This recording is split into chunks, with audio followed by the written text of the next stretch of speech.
The whole town told her to run while she still could, and now she finally understands why.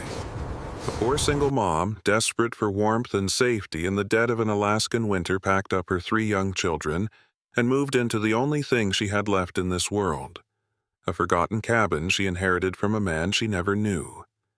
She hoped it would be a quiet place to rebuild their lives.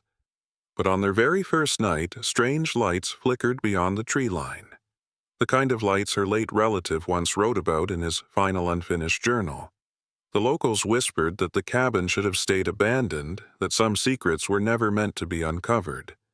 Then came the footprints in the snow, the missing pages from the old journals, and the night her oldest child spotted a shadow moving through the fog, watching their every step. When they finally followed the last clue Samuel left behind, they uncovered something hidden beneath the ice, a secret powerful enough to shake the entire town, rewrite decades of silence, and change their lives forever. Before we dive in, tell us where you're watching from. Drop your city, state, or country in the comments below. It's always incredible to see how far these stories travel. Snow pressed against the narrow apartment windows like a white, unrelenting tide, the wind carving long, icy breaths through every crack in the aging building. Emily Carter sat on the edge of the thin mattress she shared with her youngest, feeling the cold seep through the threadbare fabric of her jeans, as if the winter itself wanted to take root in her bones.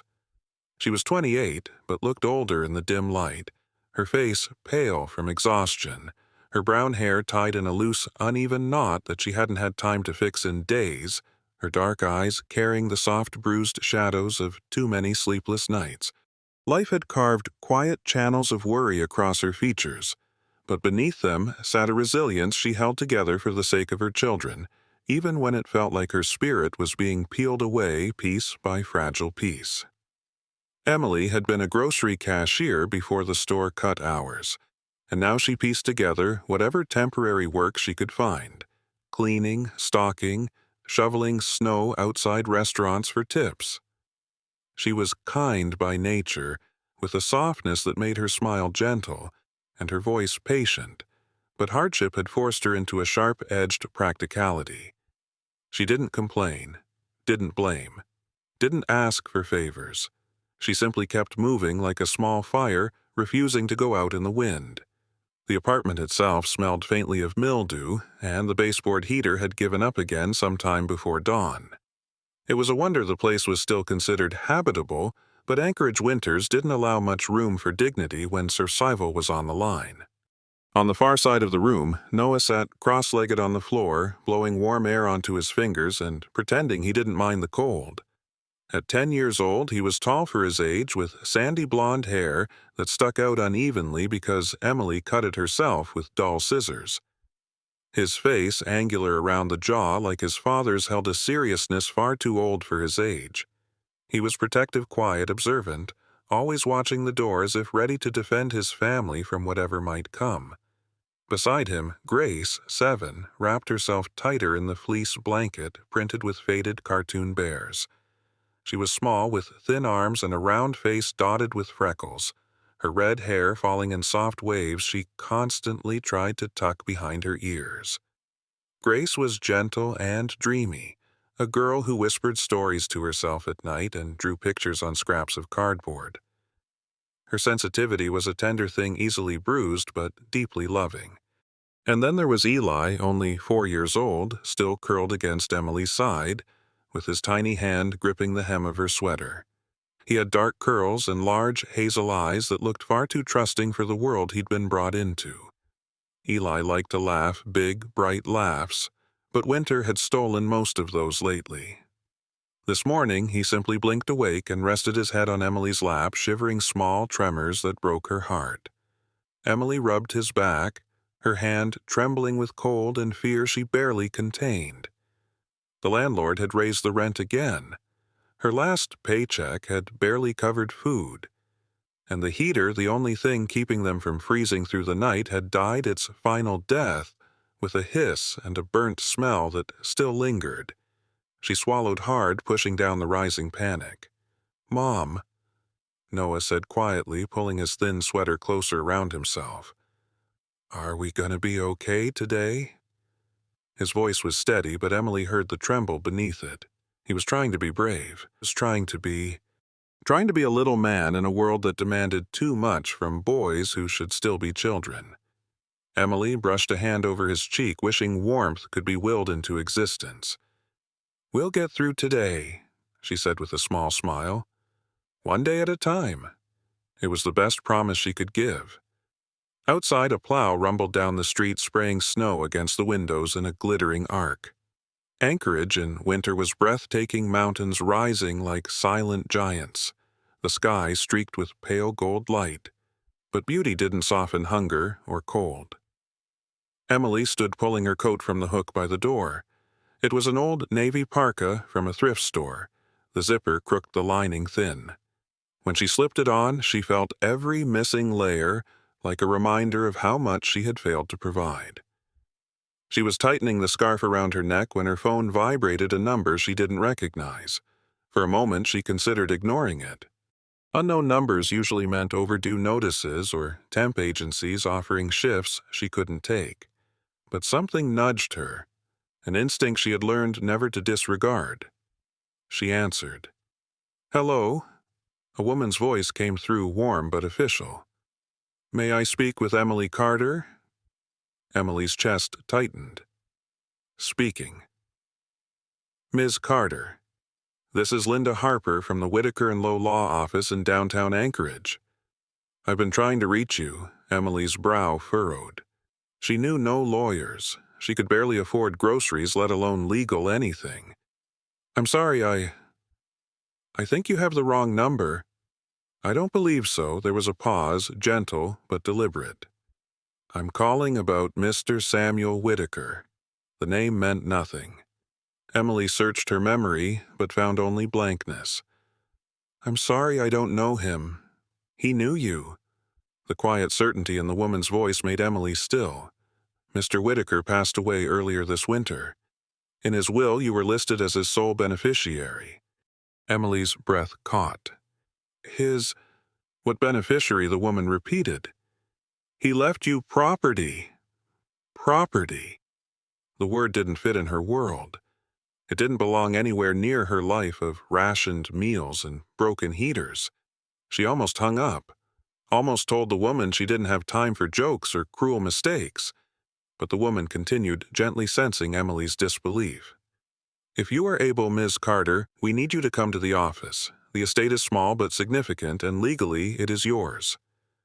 Eli tugged her sleeve, looking up with wide, cold, reddened eyes. His lips trembled. Noah had stopped moving entirely, his expression sharpening with curiosity.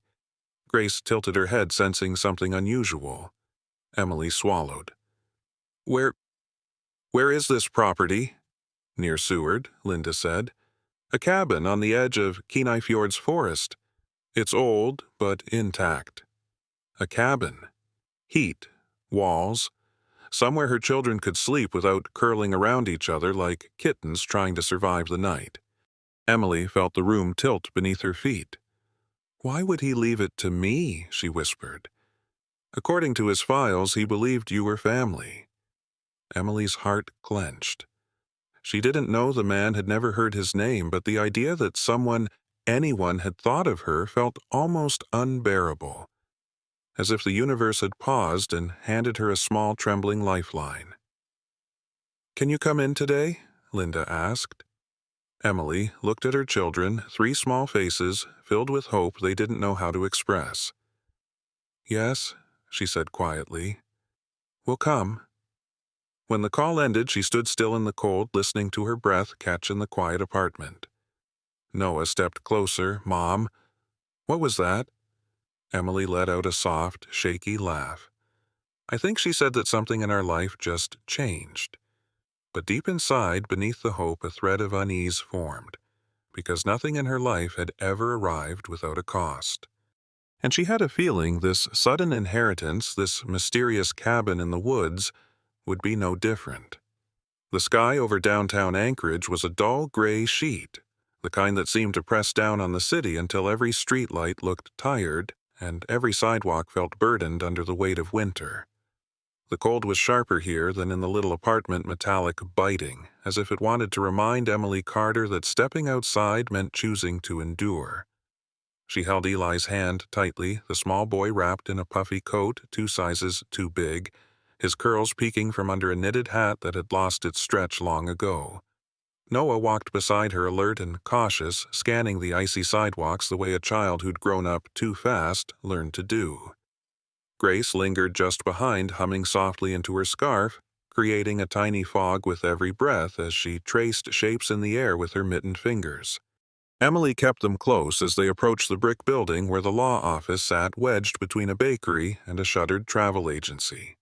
Her heart thudded in uneven beats, each step carrying a fragile mix of fear and hope.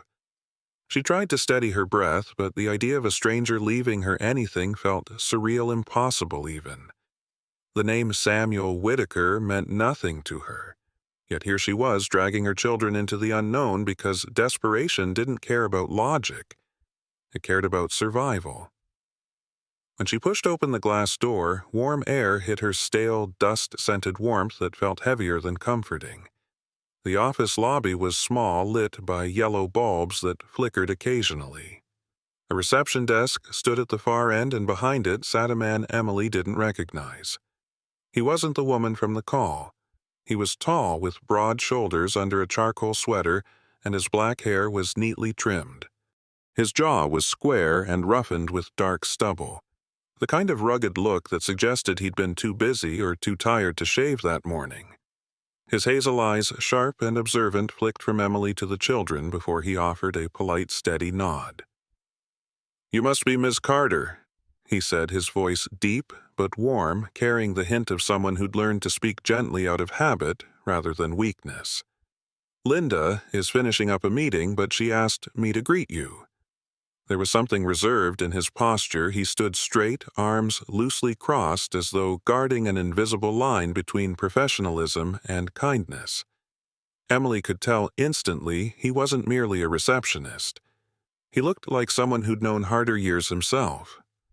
"I'm Mark Jensen," he added. "I handle probate logistics. Please come in. You can wait in the conference room." Emily gave a small nod and ushered the children forward.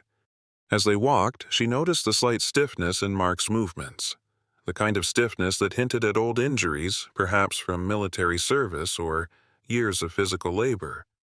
There was a quiet heaviness to him, but not unkind. He opened a glass door for them. The conference room was simple, a long wooden table, a bowl of hard candies, and framed photographs of Alaskan landscapes lining the walls, glaciers, pine forests, stormy coastlines. Emily felt her chest tighten. One of the photos showed a fog-covered ridge near Seward. She didn't know the place well, but the image stirred something she couldn't name. The children clambered onto chairs. Noah sat upright, eyes sharp with curiosity. Grace swung her legs, gently humming under her breath as if trying to keep the silence from growing too thick. Eli pressed close to Emily, his small fingers curling into her coat as if afraid she might disappear. Emily stroked his back to reassure him, though her own stomach knotted with unease. Minutes passed before the door opened again. A woman stepped inside, a woman Emily recognized instantly from the phone call. Linda Harper had a presence that felt both brisk and welcoming. She was in her early 50s with silver-streaked dark hair pulled into a neat bun, soft blue eyes framed by light wrinkles that seemed to carry both compassion and exhaustion. Her build was tall and willowy, her posture confident in a way that spoke of decades handling complicated cases. She wore a gray blazer over a navy blouse, the kind of outfit that balanced firmness and empathy. "Miss Carter," Linda said, reaching out a hand. Her voice was warm, but carried the steady calm of someone who dealt regularly with grief, confusion, and surprise. "I'm so glad you came." Emily shook her hand, her fingers cold against Linda's steady grip. "This is all a bit overwhelming," Emily admitted. Linda nodded. "That's completely understandable. Please sit. There's a lot to go over." She took the seat across from them and opened a thin folder stamped with the red seal of the Alaska court system. The sight of it made Emily's pulse quicken. Legal matters always felt like sharp objects, dangerous, expensive, and ready to cut people like her without hesitation. Linda noticed the tension in Emily's shoulders and softened her tone. I know this is unexpected, but I want to assure you we are here to help you understand everything clearly. Samuel was a very meticulous man. Emily frowned slightly. I wish I could say I knew him. Linda hesitated, fingers brushing the edge of the folder. He believed he knew you, and based on the documents he left behind, he cared enough to ensure you were protected. She slid a paper forward, a copy of the will. Emily stared at her name, written in dark ink. Her full name. Her birth date. I don't understand, she whispered. Why me? Linda folded her hands gently. Samuel Whitaker was a photographer. He lived, quietly traveled widely, and spent the last 20 years in a cabin near Seward. According to his personal notes, he had a connection to your mother, though the nature of it wasn't fully documented. But you were the only person he listed. Emily's mind buzzed. Her mother had never spoken of anyone named Samuel. If there were secrets, they had been buried long before she was old enough to understand them. What exactly did he leave? She asked. Linda turned a page. A cabin, approximately 20 acres of forested land, assorted personal possessions. And she paused carefully, as if choosing her words. Some concerns. Emily's stomach dropped. Concerns. The cabin hasn't been occupied in years. Seward winters can be harsh, and there's been talk among locals that strange things happened near Samuel's property. Sightings. Noises. Flickering lights in the trees. Nothing officially documented, but enough for the sheriff's office to make notes. Grace's humming stopped. Noah leaned forward with interest, the seriousness in his face deepening. Eli clung tighter to Emily's arm. Is it safe? Emily asked, voice unsteady. Structurally, yes, Linda said. It's old, but intact. But I do want to be honest, isolated places can attract rumors. Whether they're true or not is another matter. Mark, who had remained by the door, added quietly, people in small towns like Seward sometimes build legends around anything unusual. Doesn't mean there's anything harmful out there. His tone was steady but protective, and Emily sensed he spoke from personal experience. Linda continued. There is also this. She pulled out a weathered envelope. Samuel left a personal letter for you. He asked that it be given only when you accepted the inheritance. Emily stared at the envelope, her breath catching in her throat. The paper was yellowed edges softened from years spent in a drawer. Her name was written in a rough, uneven script someone not accustomed to writing. Her hands shook as she reached for it. For a moment she couldn't bring herself to open it. You don't have to read it now, Linda assured her. Emily nodded and tucked it into her coat pocket. She didn't trust her emotions yet, not here, not with strangers. What happens next? She asked. Linda's expression softened. You sign a few documents and the property becomes yours officially. You can go whenever you're ready.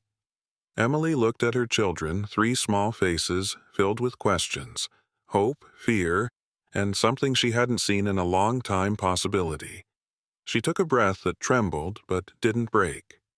We'll go, she said. Mark straightened subtly at her words as though surprised by her decisiveness. Linda smiled gently. Then, I wish you courage. Seward is a place that keeps its secrets, but it also keeps its promises.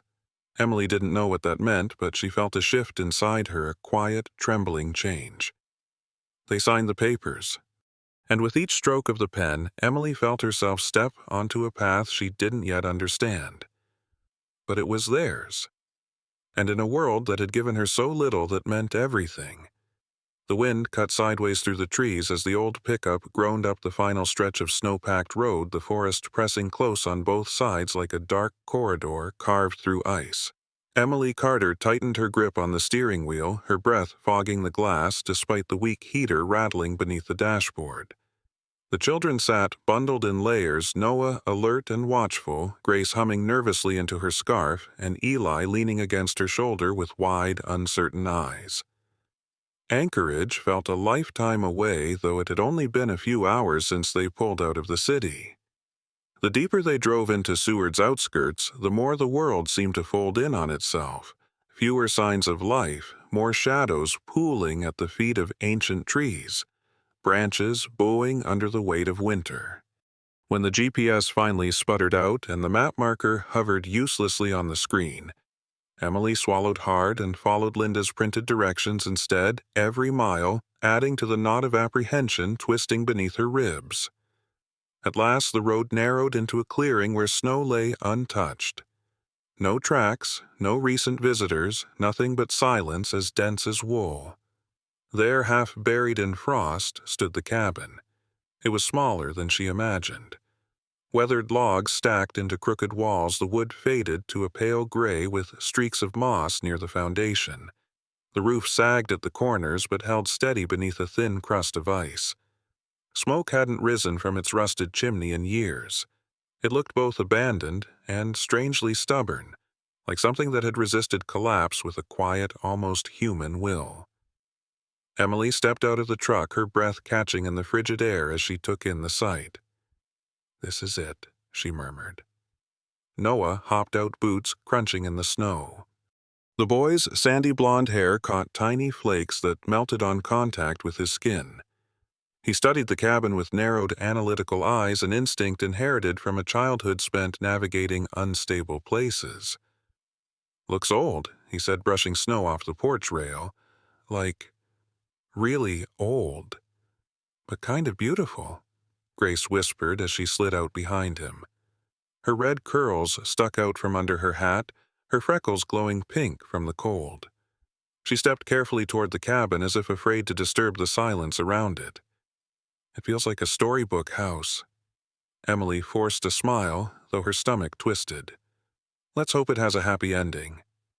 Eli, waddling through the snow in his oversized coat, tugged her hand.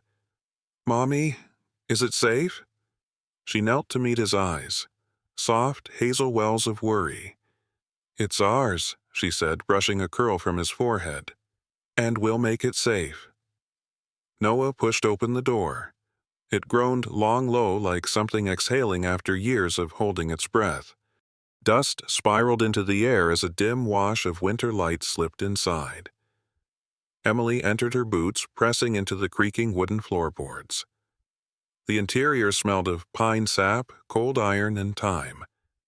The single-room layout held a small kitchen area to the left, an old potbelly stove centered near the back, and Samuel's former living space arranged around a rocking chair whose runners were cracked but still upright. "It's like he left in a hurry," Grace murmured, touching an abandoned mug on the counter. "Or like he never really left," Noah added. Emily shivered slightly. She wasn't sure which thought unsettled her more. On a shelf near the stove, a stack of leather-bound journals sat reculed, crookedly. On the small table beneath the window were photographs, dozens of them. Noah picked one up, squinting. "Mom, look. These are weird." Emily walked over. Notched into black and white prints were images of dense forests, rocky coasts, and snowy ridges. Nothing unusual at first glance until she noticed small pinpoints of light in several of them. Pale glimmers suspended in the air like drifting stars fallen too close to Earth. In the corner of each photograph, Samuel had written notes in tight script movement at 3:12 a.m. Unnatural glow. Reappeared after 6 days. Not the aurora. Emily frowned. Samuel was a photographer. Maybe he'd been capturing long exposures anomalies in the light. Or maybe he'd been chasing something more. Grace found a crate beside the rocking chair. Inside were small steel traps, animal traps folded neatly, though a few were rusting. Next to them lay maps of the forest corridors of Samuel's movements marked with red ink, and on the margins, tracks vanish here. Something watching. Emily's skin prickled. "Let's leave those alone," she said quietly. But Noah had already opened one of the journals. His brow furrowed deeply. "Mom, listen to this," he read aloud. "Night expedition, 3rd week. Light appeared in the ravine, flickered like it wanted me to follow. I'll go again tomorrow. No one believes me, but I know what I saw. The mountain keeps its secrets unless you chase them." Emily took the journal from him gently. Samuel's handwriting was uneven, almost frantic in certain passages. The more she read, the more the unease beneath her ribs grew. "Maybe he was alone too long," she murmured. "Sometimes that makes people see things." Or, maybe he saw something real, Noah said.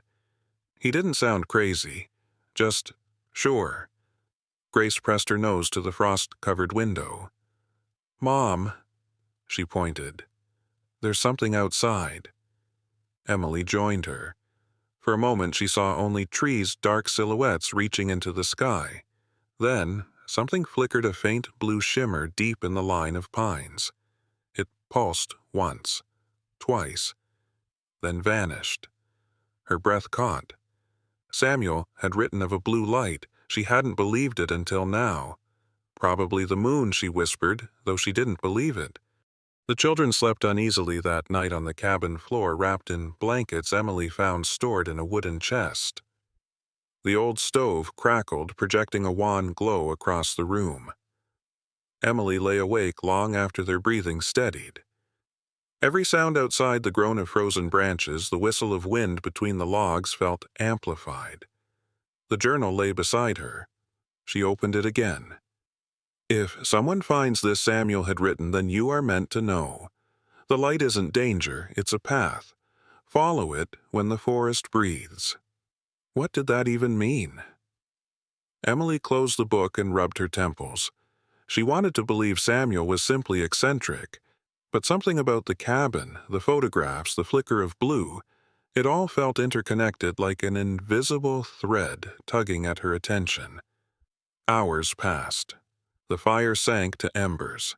Then she saw it again.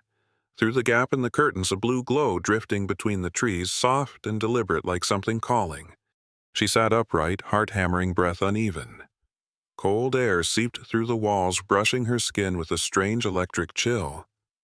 "Samuel," she whispered into the darkness, "what did you want us to find?"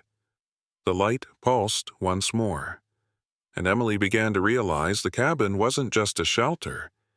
It was the beginning of something deeper, something Samuel had meant her to uncover.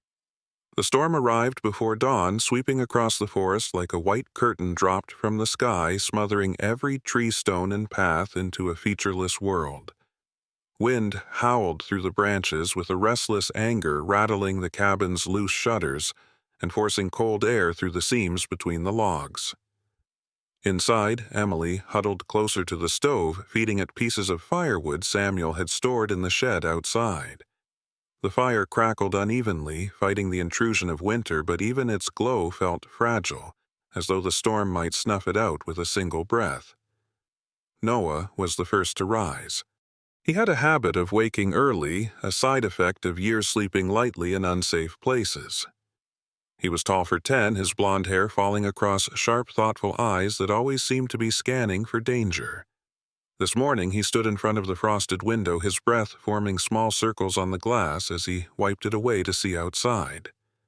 "Mom," he whispered. Emily turned her hands, still hovering near the stove. "What is it? Someone's been here." His voice carried a solemn certainty that sent a chill up Emily's spine. She moved to the window. The snow was thick, but not untouched. Clear footprints curved around the cabin in a half circle, disappearing behind a line of trees. They were fresh, unmarred by falling snow, which meant whoever had left them had done so very recently. Her heartbeat tightened. "Get back," she murmured. Noah stepped aside.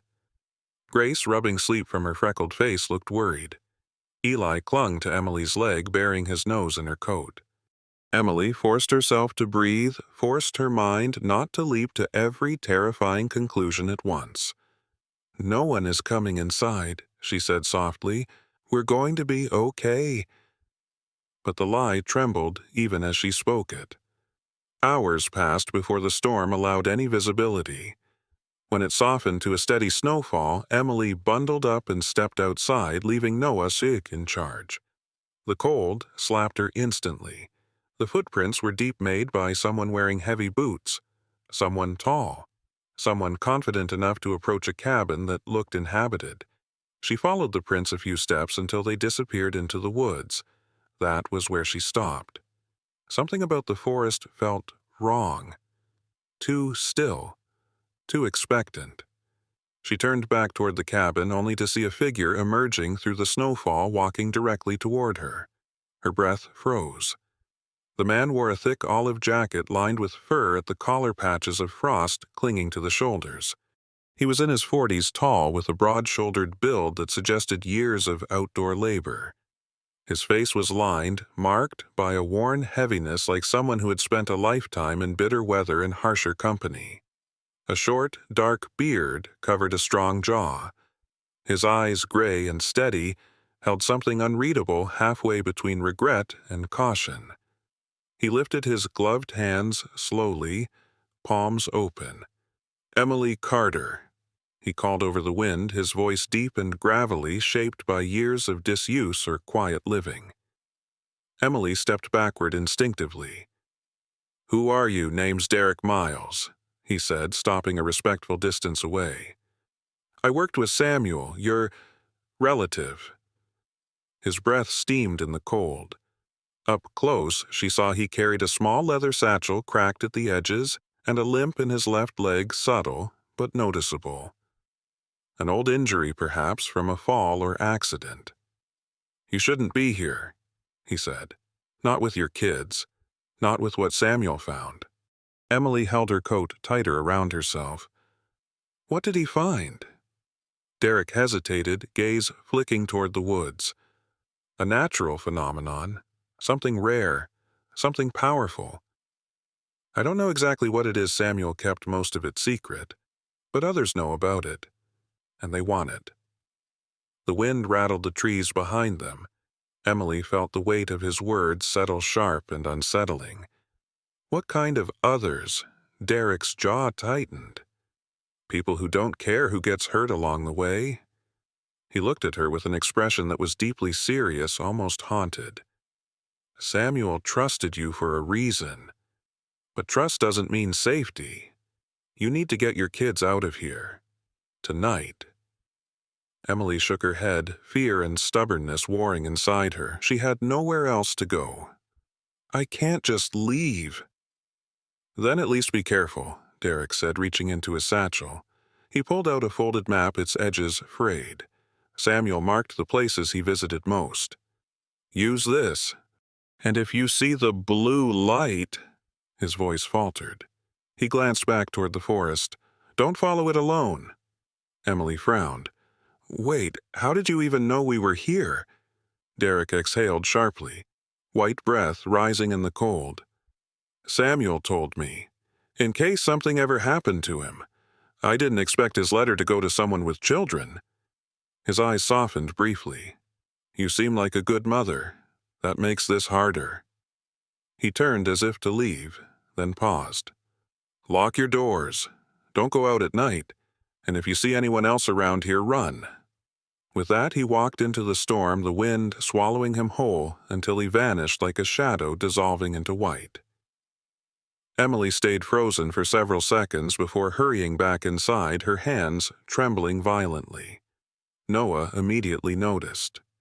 Who was he? She told them only part of the truth. A warning.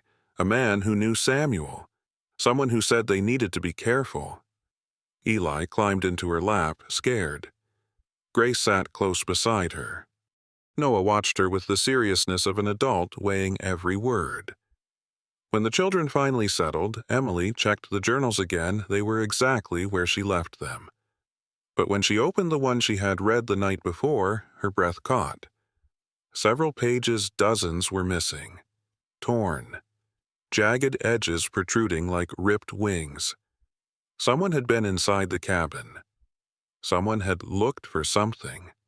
Her pulse thundered as she searched the room, noticing things she hadn't before. The window latch slightly bent, the map on the table shifted, the drawer under the bed left open. Derek had warned her. But he wasn't the only one watching. That night, the blue light returned brighter than before, pulsing like a slow heartbeat beyond the trees. Emily stood by the window, the stolen pages pressing against her thoughts. Samuel's secret was not just real, someone else wanted it. And they were closer than she ever imagined. Morning came slowly, as though the sun hesitated to rise over the frost-covered forest. A pale ribbon of light filtered through the cabin's window, illuminating the journals Emily had left open across the table. The torn pages, the strange symbols Samuel had drawn, and the final scribbled line, "Follow the light when the forest breathes," echoed through her mind. The blue glow from the night before still haunted her, pulsing in her memory like a restless whisper. She had barely slept. Noah was the first to notice. "Mom," he said, sitting beside her, his face serious beneath his tousled blonde hair. "We have to see where it goes." He wasn't wrong. The cabin no longer felt safe, not with missing journal pages, strange footprints, and a warning from a man who seemed both honest and afraid. Grace approached quietly, her red curls tangled, her freckles pale from worry. "The light didn't feel scary," she whispered. "It felt sad." Emily cupped the little girl's cheek gently. Grace always sensed emotion like a tuning fork vibrating with what others missed. And Eli, sweet timid Eli, climbed into Emily's lap, burying his face in her sweater as if sensing the entire mountain was holding its breath. Emily took a deep breath. Samuel had left her something. Not just a cabin, not just journals. Something he wanted her to see. Something he had died protecting. By the time snow softened into a thin veil and daylight held steady, Emily had made up her mind. "Bundle up," she told the children. "We're going into the woods." The forest felt different that morning, quieter, as though listening. Trees towered overhead like dark cathedral columns, their branches heavy with ice, their trunks groaning softly under the shifting weight of winter. The air had a metallic coldness, each exhale turning to crystal fog. Emily kept the journals tucked in her coat, flipping them open when the path became unclear. Samuel's notes were cryptic, but she found enough rough sketches of tree clusters, a curved ridge, and a mark shaped like an eye. Noah walked ahead, scanning the snow for tracks or danger, his natural vigilance sharper than ever. Grace stayed close behind, her mittened hands brushing tree bark as if greeting every trunk they passed. Eli held Emily's hand tightly, occasionally pointing with small gloves at places where frost glistened in unusual colors. They had walked nearly an hour when the familiar blue glow shimmered faintly between a dense line of pines. It pulsed like a heartbeat. Once, twice, then drifted deeper. Emily swallowed and, "Stay close." They followed. The light moved slowly, almost patiently, weaving around fallen logs and frozen brush. It wasn't a beam or a flame. It was something softer, like trapped moonlight slipping through the air. They reached a narrow ravine, the ground dipping into a bowl of snow. The glow lingered at the base of a boulder coated in frost. And then Emily saw it, a gap just wide enough for a person to slip through, half hidden behind ice and stone. A cave. Samuel had written of a breathing place beneath the mountain. Noah brushed snow away from the cave mouth. "It's warm," he murmured, astonished. Emily felt it too faint, heat rising from within like the earth exhaled gently into winter's cold. "Let's go," she whispered. Slowly, they ducked into the cave. Light reflected instantly across the walls. They weren't just ice, they were crystals. Hundreds of them, maybe thousands. Sharp, elongated pillars of clear and cobalt blue ice rising from the floor and hanging from the ceiling like frozen chandeliers. And they glowed. Not brightly, not artificially. They caught ambient light from outside and refracted it in dazzling streaks that danced across the walls like living auroras. Grace's eyes widened in wonder. "It's beautiful," she breathed. "It's magic." Eli squeezed Emily's hand. "It looks like the sky came inside." Emily felt tears prick her throat. She had never seen anything so breathtaking, so impossibly fragile.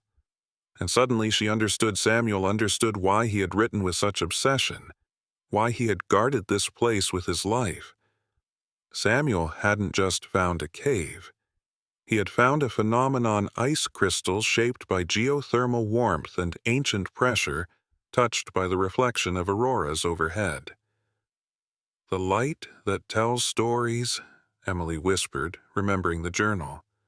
Noah pointed toward deeper shadows. "There's something else." At the far end of the cave lay a small wooden box, weathered and cracked, but intact. Emily knelt, brushing ice from its surface. Inside were letters, dozens of them. Samuel's handwriting filled each envelope. The top one was addressed to her mother. Her breath caught. The next was addressed to Emily Carter. Noah crouched beside her. "Mom, he knew you." Emily opened the letter with trembling hands. Samuel's words spilled out that he had known her mother when they were young, that circumstances had separated them, that he had spent years trying to find their family again after learning Emily's mother had died, that the cabin and land were meant for Emily and her children to protect them and to protect the cave. "The mountain holds beauty worth saving," Samuel wrote, "and you, Emily, are the one I trust to guard it when I no longer can." Emily pressed the letter to her chest, heart quivering. "Why didn't he come find me?" she whispered to the cave, to the ice, to the memory of a man she would never meet. But she knew the answer. She saw it in every line of cramped ink. He had tried, and life had swallowed the chance. A sound echoed from the cave mouth, a crunch of snow. Emily turned sharply, ready to grab the children, only to see a figure approaching. Derek Miles. He ducked inside frost, clinging to his beard and coat, his gray eyes scanning the cave with heavy emotion. "You found it," he murmured. Up close, his features looked even more worn, deep lines around the eyes, the limp in his left leg more pronounced from the cold. But there was something gentler now in his expression. Samuel would be relieved. "You knew about this place?" Emily asked. Derek nodded. "Only pieces. He kept the details secret to protect it, and to protect you if the truth ever became yours." He knelt, inspecting the ice crystals with reverence. "There are groups who would exploit something like this. Mining companies, researchers without ethics, people who see beauty as profit." His jaw tightened. "But it won't be them who claims it." Emily frowned. "Then who?" Derek reached into his coat and produced a handful of official papers: government forms, environmental certifications, legal petitions. "Samuel told me if anything happened to him to make sure the land stayed protected. I've already begun the process with the Department of Natural Resources. We can register this area as a conservation site." Emily asked quietly. Derek gave a small, tired smile. "I'm on your side. Always was." The children crowded around as he explained what it meant: legal protection, annual stipends for land guardianship, state assistance for housing and employment.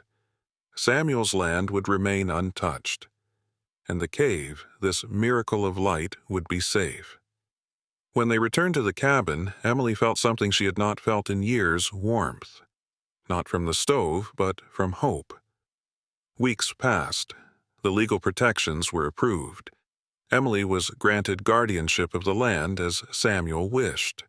The town helped her secure a modest home in Seward. Derek helped her settle in his quiet loyalty firm beside her. Noah's eyes brightened with safety. Grace's laughter returned. Eli slept through the night without fear. And Emily, after years of surviving storms, finally stepped into a sunrise that felt like it was hers. The mountain no longer felt haunted. It felt alive, protected. and grateful.